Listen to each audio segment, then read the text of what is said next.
গ্রের মধ্যে ভালো, সেটা আবার খুব খারাপ লাগবে না তো? খুব খারাপ একটু লাগবে না, কারণ হচ্ছে আপনি তো চাইছেন যে গ্রে হেয়ারটা রেখেই হাইলাইটস এর মতন রেখেই ন্যাচারাল একটা লুক যাতে আপনাকে বারবার করতে না হয়, সেই জায়গাটা ওরকম ভাবেই করতে।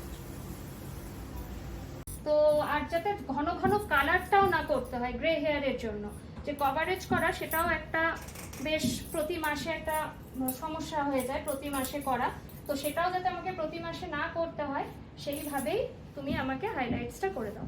তো তার জন্য আমরা আজকে অ্যাশের উপরে হাইলাইটস করলাম, দেখো সঙ্গে কাটিংও করলাম,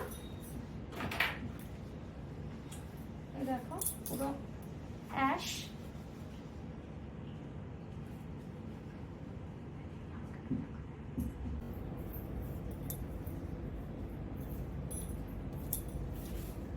কাটিং উইথ কালার সব মিলিয়ে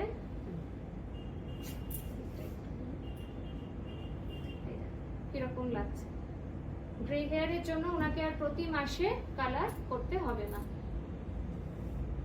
যখন গ্রে হেয়ারটা উঠবে মানে গজাবে ভিতর থেকে, তখন কিন্তু কালারের সঙ্গে ম্যাচ হয়েই উঠবে, তার কারণ প্রতি মাসে যে রুট টাচ আপ করা সেটার প্রয়োজন। আর এবার তোমার কিরকম লাগলো একটু বলো। আমার তো মানে বলার ভাষা নেই, সেটা হচ্ছে আমার অনেকগুলো রিকোয়ারমেন্ট ছিল।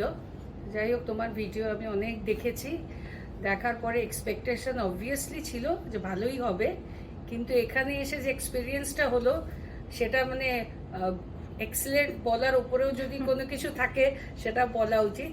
Are not only that, entire team, not only দিদি তুমি, সবাই মিলে এত সুন্দর করে আমাকে কোঅপারেট করেছে এটা হওয়ার জন্য।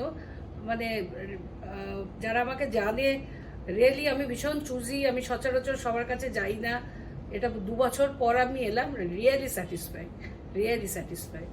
Thank you.